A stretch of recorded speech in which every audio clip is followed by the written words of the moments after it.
할렐루야. 여러분, 매일 같은 일상을 우리가 살아가지만 오늘 우리는 주님의 놀라운 은혜로 새로운 피조물로 그렇게 살아갑니다. 제가 예배를 시작하면서 그 말씀을 나눴죠. 이전 것은 지나갔으니 보라 새 것이 되었도다. 새로운 피조물이다. 우리 하나님께서 우리에게 그렇게 말씀해 주셨습니다. 그러니까 지나간 것을 가지고 고민하지 마시고 새로운 피조물로서 나는 늘 살아간다 라는 그런 마음을 가지시면 오늘 특별히 에베소서의 말씀을 통해서 하나님이 주시는 놀라운 또 은혜를 경험하게 되리라 믿습니다. 한 분도 빠짐없이 그 말씀으로 은혜 받으시기를 주의 이름으로 축원합니다. 여러분, 에베소서는 사도 바울이 감옥에서 기록한 책이라고 해서 옥중서신이다 이런 별명이 붙었습니다. 이미 많이 들어보셨겠습니다마는 에베소서와 빌립보서 그리고 골로새서, 빌레몬서 이 네 개의 서신을 가리켜서 바울이 옥에 갇혀 있을 때 기록한 서신이다. 특별하겠죠. 아니, 옥에서 같이 이 글을 쓸 정도면은 굉장히 특별하다라는 생각이 듭니다. 그리고 이 에베소서라는 것은 교리적으로 접근을 하면 조금 딱딱하게 교리적으로 접근을 하면 교회에서 다룰 수 있는 이 교리적인 내용들을 집약해 놓은 책이다라고 그렇게 말할 수도 있겠습니다. 그래서입니까 오늘 저는 이 말씀을 과정을 쭉 연결하면서 마지막에 결론을 내릴 때는 교회는 이런 것입니다라고 이렇게 결론을 한번 내리려고 합니다. 여러분, 오늘 본문으로 한번 접근해 보겠습니다. 내용을 자세히 한번 보시면은요, 우리 인간의 삶이 4절 말씀을 중심으로 해서 딱 두 갈래로 나누어집니다. 아마 눈여겨보셨는 분들은 금방 눈치가 이렇게 올 것 같은데요. 이전의 삶, 바로 전에는 이렇게 살고 새로운 삶, 이제는 이렇게 산다. 이 두 가지가 4절을 중심으로 이렇게 딱 나눠지는데요. 여러분 1절로부터 4절까지 여러분 눈으로 한번 보십시오. 첫 번째 내용을 보니까 이전의 삶이 어땠냐면요, 허물과 죄로 죽었다 이런 표현을 쓰고 있습니다. 지나가는 이야기로 한번 들려드립니다마는 저는 어렸을 때 이런 기도를 참 많이 했습니다. 죽을 수밖에 없는 우리의 영혼을 살리시고 허물과 죄로 죽을 수밖에 없는 이 몸을 불쌍히 여기시고, 이렇게 기도했다가 조금 똑똑한 전도사님한테 얼마나 혼이 났는지 모릅니다. 너는 에베소서도 모르냐? 가르쳐 준 적이 있어야 제가 알지요. 그 말씀을 또 이야기해 주는데 그거 보니까 이런 말씀이 있더라고요. 여러분, 제가 여러분이 기도하는데 그게 틀렸다라고 말하는 게 아닙니다. 제가 그런 경험이 있었어요. 그래서 이 말씀은요, 뇌리에 꽉 꽂혀 있습니다. 뭐냐면 허물과 죄로 죽었다는 거예요. 하나님 앞에서 완전 껍데기로 볼 때 완전히 죽었다는 거예요. 생명이 없다라는 겁니다. 이런 삶을 살았다. 세상의 풍조를 따르며 살았다. 그게 2절 말씀에 나오죠. 그리고 공중의 권세 잡은 자를 따랐으니 곧 뭐라고 돼 있습니까? 지금 불순종의 아들들 가운데서 역사하는 영이다. 이렇게 표현을 담고 있습니다. 공중의 권세를 잡은 자, 불순종의 자식 가운데 역사하는 영을 따라서 살아가는 그런 삶을 살고 있더라.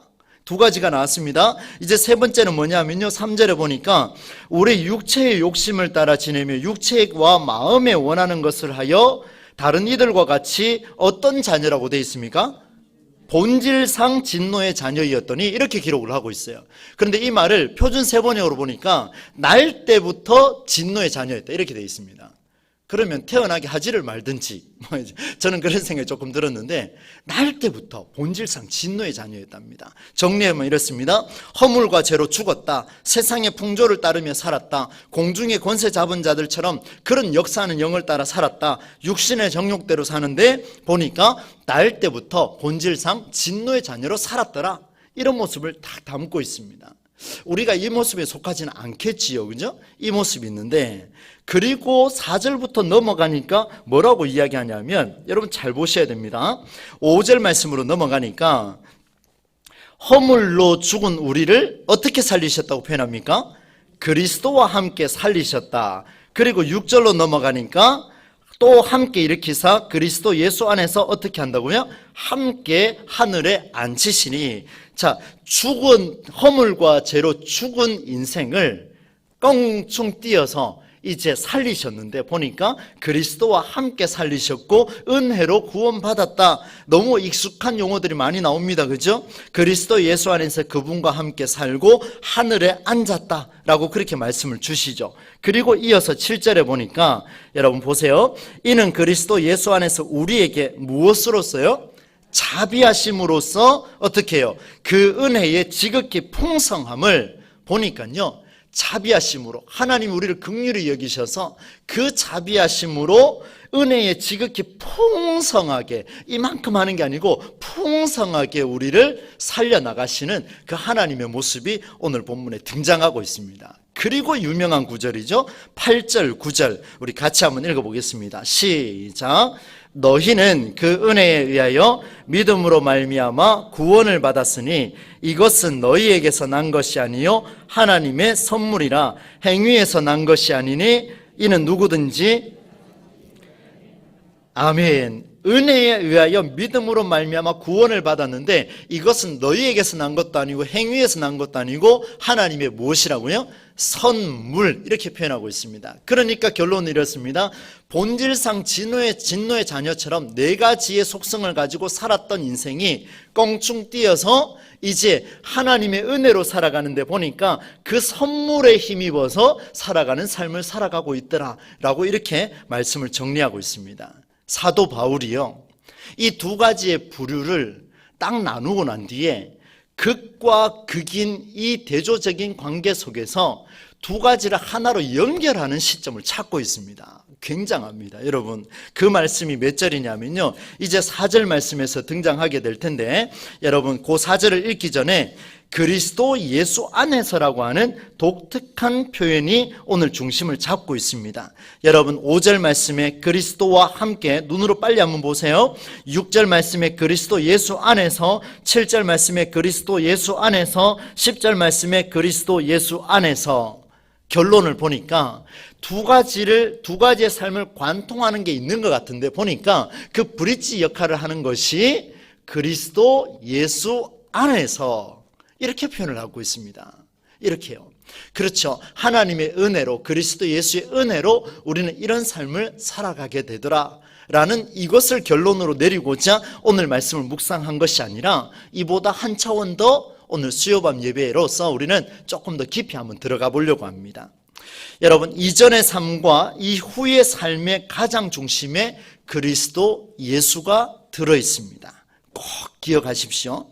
살려주시는 것도 그리스도와 함께, 은혜를 베푸는 것도 그리스도 안에 있다라고 성경은 그렇게 기록하고 있습니다. 게다가 조금 전에 보셨던 것처럼 7절 말씀에는 주님께서 베푸신 은혜가 얼마나 크냐면요, 지극히 풍성하다, 얼마나 풍성한가를 또 보여주면서 말씀을 이어주셨습니다. 이제 본론으로 들어가려고 합니다. 여러분, 이 두 가지의 삶을 제가 비교를 했고 두 가지를 관통하는 게 있다 그랬는데 그 관통하는 게 떨어진 것을 어떻게 했다고요? 그리스도 예수 안에서 이 두 가지가 관통하더라는 거예요. 여러분, 두 가지가 관통을 했습니다. 그러면 여러분 보십시오. 이 두 가지가 완전히 별개의 것입니까? 이 브릿지 역할하는 그리스도 예수 안에서 연결됨으로 하나가 됩니까? 하나가 되죠. 그렇습니다. 여러분 보십시오. 이전 것은 지나갔으니 보라 새 것이 되어졌다라고 하시는 그 말씀 속에서 이것이 완전히 과거를 완전히 버려놓은 이런 상태가 아니라 보니까 과거의 모습은 그대로 살아 있습니다. 언제든지 돌이킬 수 있어요. 무엇이 빠지면요, 그리스도 예수가 빠지면 하고 또 이렇게 돌아가는 거예요.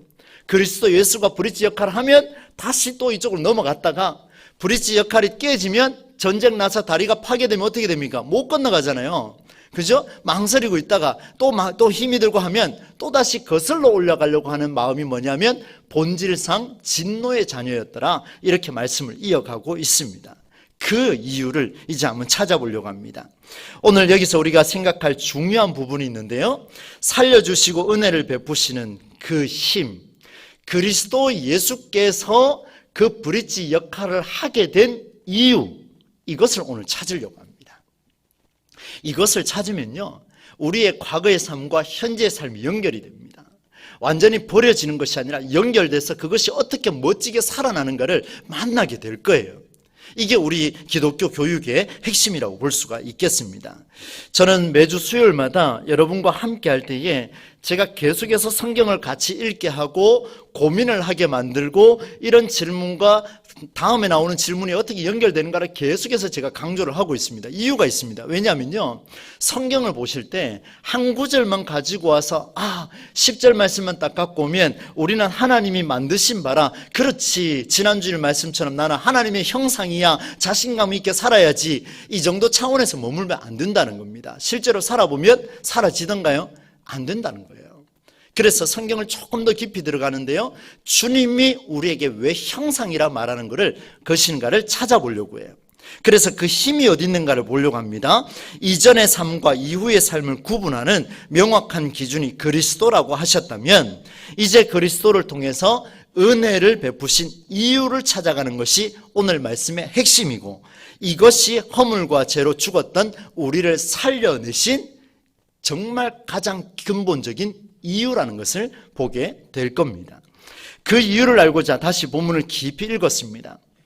하나님, 몇 차례 읽어도 이 두 가지가 연결된다는 것은 알겠는데 어디에서 그 힘이 나왔습니까? 하나님, 그 힘을 찾는다면 저도 제 자녀를 교육할 때에 이 힘을 가지고 한번 할 수 있겠다는 생각이 들었습니다. 지난주 제가 주일날 그런 말씀을 드렸죠. 자녀 교육이 왜 그렇게 힘이 드는가요? 그래서 제가 하나님의 형상을 나의 형상으로 만들고 있지 않는가, 이런 반문을 하면서 말씀을 풀어나갔었는데, 오늘 말씀은 또 다른 차원이에요. 여러분 한번 보시겠습니까? 그래서 4절을 중심으로 좌우로 나눠진다 했는데 4절 말씀을 깊이 묵상을 했습니다. 여러분 4절 말씀을 같이 한번 읽겠습니다. 시작. 긍휼이 풍성하신 하나님이 우리를 사랑하신 그 큰 사랑을 인하여. 네, 이게 답니다. 긍휼이 풍성하신 하나님이, 맞는 말이죠. 긍휼이 풍성하신 그 하나님이 우리를 사랑하신 그 큰 사랑을 인하여. 맞습니다. 그 큰 사랑 때문에 이렇게 되지요. 그런데 귀에 탁 들어오는 단어가 하나가 있었습니다. 그 큰 사랑을, 세 글자 뒤에 뭐라고요? 인하여. 이 말이 있기 때문에 5절부터의 영광이 드러난다는 게 명확해졌습니다. 이 말이 있기 때문에 1절로 3절까지의 말씀을 뛰어넘을 수 있는 브릿지가 얼마나 위력이 있는가를 만나게 되었습니다. 이것을 표준 세번역으로 읽으면요, 이렇습니다. 그러나 하나님은 자비가 넘치는 분이셔서 우리를 사랑하신 그 큰 사랑으로, 이렇게 이어가고 있습니다. 결론적으로는 그 큰 사랑을 인하여, 그 큰 사랑을 인하여, 그 큰 사랑이 이유였기 때문에 하나님이 우리를 살리셨다라는 말씀으로 결론을 내릴 수가 있겠습니다. 잘 따라와 보십시오. 허물과 죄로 진노의 자식으로 살았던 인간의 삶을 다시금 새로운 삶으로, 새로운 피조물로 은혜 안에 거하게 하신 가장 중요한 동인, 중요한 요인이 무엇인가 라고 질문했는데, 그 답변이 4절에서 그 큰 사랑을 인하여 이렇게 기록하고 있습니다. 하나님이, 문맥을 보십시오. 긍휼이 풍성하신 하나님이 우리를 사랑하신 그 큰 사랑을 인하여. 다시 말하면, 이제 저를 보셔도 됩니다. 진노의 자녀였던, 허물과 죄로 죽었던 우리의 인생이 브릿지 역할을 하고 있는 그리스도 예수를 통하여 새로운 피조물로 살아갈 수 있게 된 가장 큰 요인, 가장 근본적인 동인이 무엇이냐면 그리스도 예수가 아니라 그 긍휼하신 하나님이 우리를 사랑하신 그 큰 사랑을 인하여 독생자를 브릿지로 만들어 주셨다는 거예요. 여러분 감동이 오십니까? 저는 이 구절을 읽고 다시 한번 이 정도로 하나님이 우리를 사랑하시는구나 라는 생각을 했습니다. 다시 말하면 사랑의 힘이요, 사랑의 힘이 전능자의 마음도 움직였다라는 사실입니다. 그 사랑의 힘이요, 우리 인간을 지으신 그 사랑의 힘이 창조주 하나님의 마음을 멋지게 만들어 주셔가지고 그 하나님의 마음을 막 움직이기 시작한 거예요. 다시 말하면 사랑이 신의 마음을 움직이는 놀라운 일이 벌어졌다는 겁니다. 인간이 인간을 사랑하는 사랑의 마음으로 인간을 살릴 수 있는 그 차원이 아니에요. 이 사랑이라는 것이 놀랍게도 하나님의 마음을 움직이셔서, 창조주 하나님의 마음을 움직이게 하셔서 창조의 원뜻과는 관계없이 자기 마음대로 살아가는 생명을 버리거나 외면하지 않고 끝까지 그들로 하여금 스스로 돌이키도록 만들어 주신 것이 무슨 힘이라고요? 사랑의 힘이라는 거예요. 그래서 우리 기독교인들이 이제 추구해야 될 것은 뭐냐면 사랑의 힘밖에 없습니다. 사랑의 힘밖에 없어요.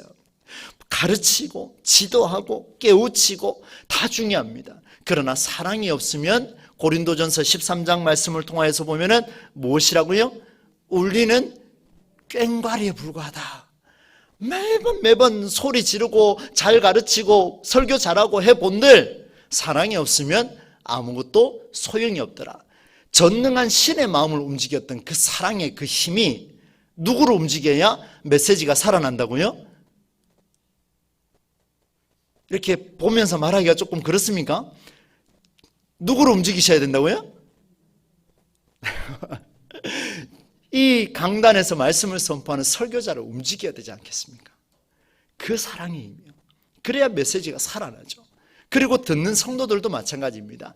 그 사랑의 힘이 우리의 심령을 막 뜨겁게 달아오르도록 만들어줘야 그 사랑의 힘이 우리로 하여금 말씀을 들을 수 있는 힘을 부여해 준다라는 그런 말씀이에요. 그 길 끝이 어디냐면 구원입니다.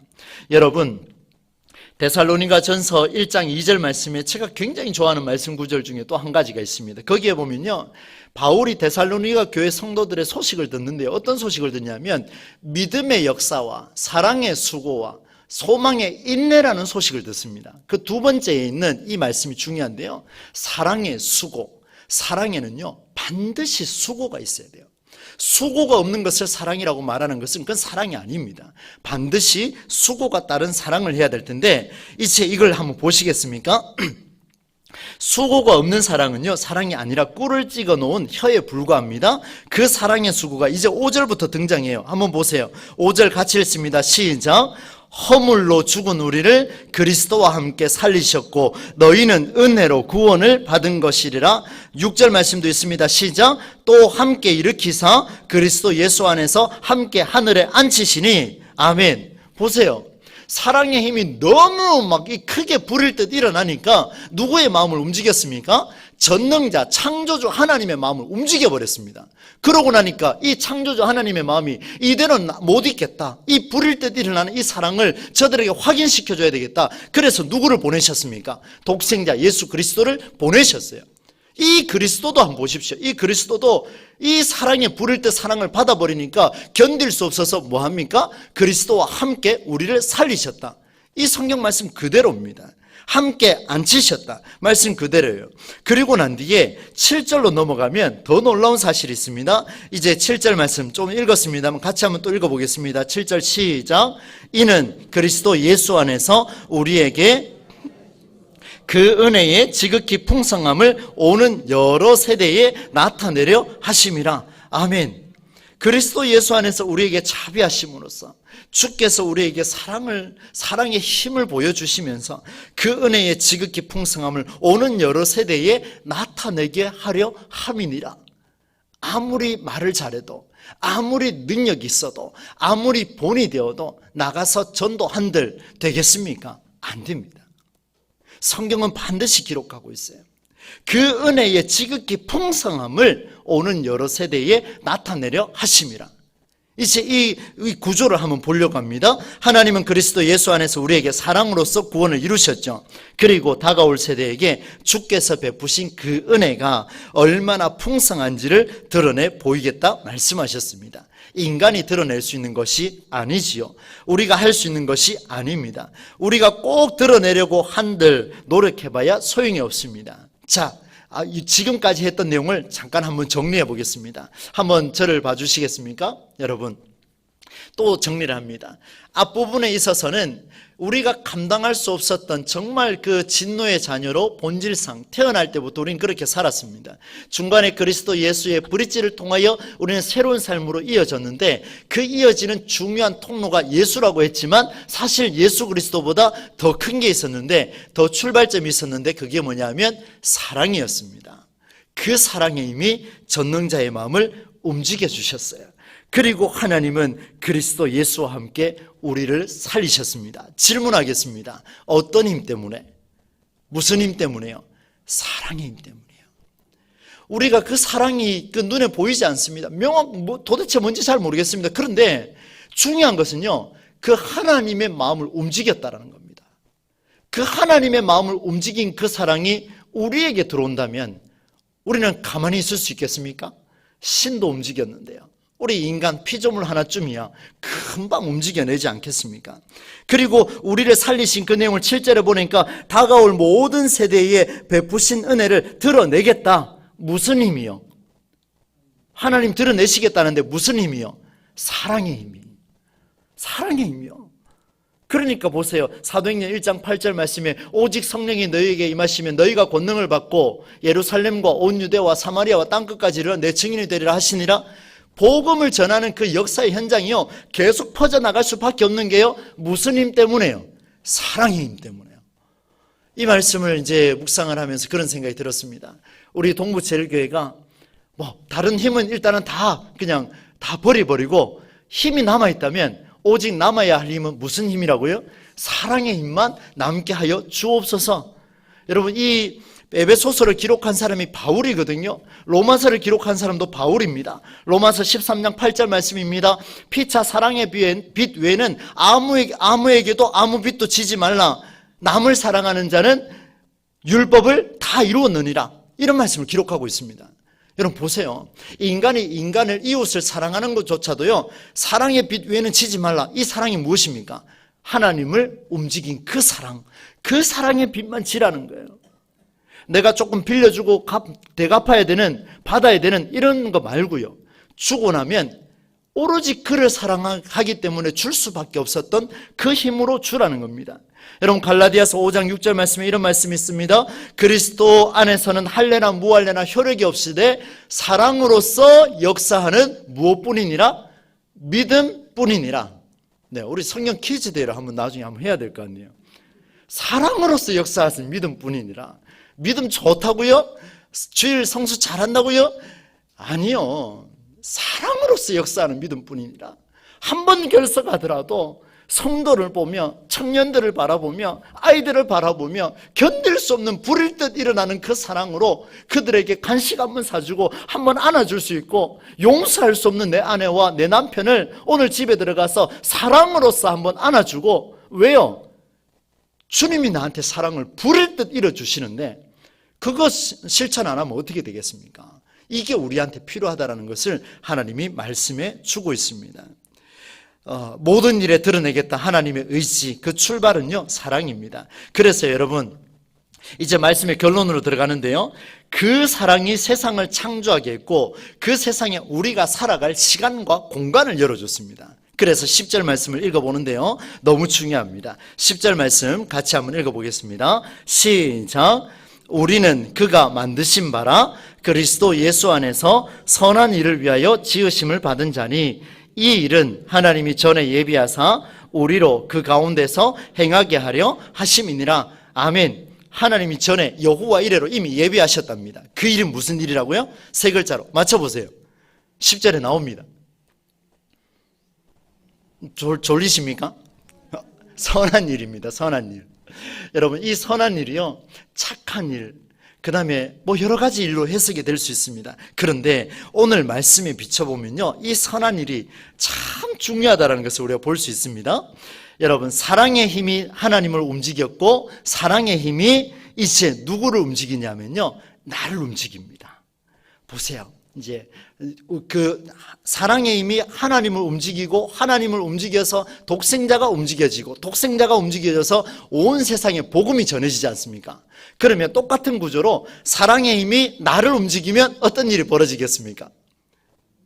무너진 각각의 곳이 중간에 내가 브릿지 역할이 되어서 연결하게 되는 놀라운 일이 일어나게 될 줄로 믿습니다. 놀랍습니다. 그리고 난 뒤에 그 사랑의 힘으로 우리가 브릿지가 된다면 그 다음에 어떤 일이 벌어지겠습니까? 내가 나아가는 곳곳마다 그곳이 오늘 7절 말씀에 나온 대로 그 은혜의 풍성함이 나타나는 현장이 될 줄로 믿습니다. 어마어마합니다. 이 말씀이 오늘 우리에게 정말 그대로 다가왔으면 좋겠습니다. 여러분, 이런 삶의 패턴이 나온다면요, 지난 주일날 말씀드렸던 그 내용의 하나님의 형상, 바로 이 일을 감당하는 자가 하나님의 형상, 바로 이 선한 일, 하나님의 형상으로서 사랑의 힘으로 뭐든지 하려고 몸부림치는 자, 그가 바로 하나님의 형상이요, 그가 바로 선한 일을 감당하는 자다라는 사실을 오늘 사도 바울이 깨닫고 21세기를 살아가는 우리에게 오늘 선포하고 있습니다. 여러분, 오직 은혜를 경험한 자에게서 저절로 나타나는 현상이 선한 일입니다. 다시 말하면 사랑의 힘으로 그 은혜를 경험한 자였습니다. 독생자 예수 그리스도는 사랑의 힘이 하나님을 움직여서 그로 하여금 자기가 죽게 되었지만, 그러나 인류를 살릴 수 있는 유일한 길이라는 놀라운 은혜를 우리 주님께서는 살아생전에 경험하시고 부활하셔서 승천하신 줄로 믿습니다. 오늘 우리가 그 은혜에 힘입어 살아가야 되겠습니다. 그래서 유명한 구절이죠. 8절 9절, 너희는 그 은혜에 의하여 믿음으로 말미암아 구원을 받았으니 이것은 너희에게서 난 것이 아니요 하나님의 선물이라. 행위에서 난 것이 아니니 이는 누구든지 자랑하지 못하게 함이라. 자랑할 수가 없습니다. 자랑할 수가 없어요. 나는 사랑을 많이 베푸는 자다, 자랑할 수 없습니다. 그 사랑은 나의 사랑이에요. 하나님의 은혜의 사랑을 경험한 자는요, 그냥 갑니다. 그냥 가서 움직여요. 그냥 가서 안아줘요. 그냥 가서 말해줘요. 그게 진짜 사랑이라는 거예요. 여러분, 사랑하는 성도 여러분, 저는 오늘 이 말씀을 정리하면서요, 이제 결론을 내릴 텐데요, 하나님께 철저하게 깊은 기도로 준비한 저의 이 목회 영역 중에 중요한 부분이 오늘 이 본문 내용입니다. 여러분, 교회는요, 은혜의 자리가 되어야 할 줄로 믿습니다. 은혜가 아니면 아무도 설 수가 없습니다. 제가 찬송가를 정할 때 미리 이 곡을 제가 넣었으면 오늘 불러보려고 그랬는데요, 어둠 속 헤매이던 내 영혼 갈 길 몰라 방황할 때에 주의 십자가 영광의 그 빛이 나를 향해 비추었네. 그 사랑의 힘이 나를 비추고 나니까 은혜 아니면 나 서지 못하네. 십자가의 그 사랑 능력 아니면 나 서지 못하네. 이 찬양 가사가 그대로요, 이 가슴을 관통하는데요, 여러분, 우리 교회가 은혜가 넘치는 그런 교회가 일어나게 될 줄로 믿습니다. 예, 그러면요, 어떻게 해야 되겠습니까? 그 사랑의 힘이, 주여, 그 사랑의 힘이 나를 움직이게 하여 주시옵소서. 주여, 그 사랑의 힘이 나를 움직이게 하셔서 그 양쪽에 싸우고 있는 그 자리에 가서 브릿지가 되게 해 주시옵소서. 나를 짓밟고 건너가서 화해할 수만 있다면 주여, 그 사랑의 힘입어서 내가 그 길을 한번 걸어보겠나이다. 멋있지 않습니까? 예. 한국교회가 다 감당하지 못한다 할지라도 우리 교회가 이것을 감당하면, 여러분, 오늘 우리 권사님께서 기도해 주셨습니다마는 자리 채워지는 거는 사실 그거는 그 형식적인 거지 않습니까? 그런 은혜가 넘치는 자리라면요, 하나님이 저 죽어가는 영혼 안 붙여주겠습니까? 여기만 오면 은혜가 넘치는데요. 그죠? 예, 여러분, 기도해야 될 제목이 있습니다. 무슨 기도냐면요, 오늘 우리 동부 제일교회에서 사역하는 담임 목사와 우리 교육자들을 위해서 기도 많이 해주셔야 돼요. 은혜가 넘치는 교육자들, 은혜가 넘치면요, 말도 함부로 하지 않습니다. 은혜가 넘치면요, 행동도 함부로 하지 않습니다. 은혜가 넘치면요, 성경 볼 때 대충 보지 않습니다. 은혜가 넘치면 그 사랑이 너무나 감격하여서 이 사랑을 어떻게 하면 제대로 전해줄 수 있을까? 어떻게 하면 바르게 전해줄 수 있을까? 다른 책 보면서 연구하지 않습니다. 오직 성사 안에서만 몸부림치고 주님만이 역사하시도록 그렇게 몸부림치는 교회가 우리 교회가 되게 해달라고 여러분 기도해 주셔야 됩니다. 정말 중요합니다. 여러분, 담임 목사가 한눈 팔면 큰일 납니다. 팔아도 됩니까? 두 눈 팔아야 됩니까? 그러면? 아니지 않습니까? 한눈 팔면 큰일 납니다. 저는 우리 부목사님과 우리 전사님 세 분하고 제가 1차적으로 기도하는 제목이 있습니다. 그게 뭐냐면요, 우리 교회에서 우리 교육자 5명이 정말 무슨 말이든 내어놓고 토론하고 의논해가지고 교회만 살릴 수만 있다면, 주님의 피값으로 세우신 교회만 살릴 수만 있다면 어떤 권위도 내려놓고 어떤 명예도 내려놓고 오로지 그것을 위해서 우리가 함께 일어서면 그런 교회 전 꿈꾸고 있습니다. 얼마나 간절한 기도인지 모릅니다. 이 진심이 통할 때까지는 뭐 몇 년이 걸릴지는 저는 알 수가 없습니다만은 저는 지금 있는 교육자들도 이렇게 함께 가려고 제가 몸부림치고 있습니다. 그러니 여러분 기도해 주십시오. 은혜가 넘치는 우리 교육자들이 되게 해달라고 기도해 주셔야 됩니다. 제가 조금 길었습니다.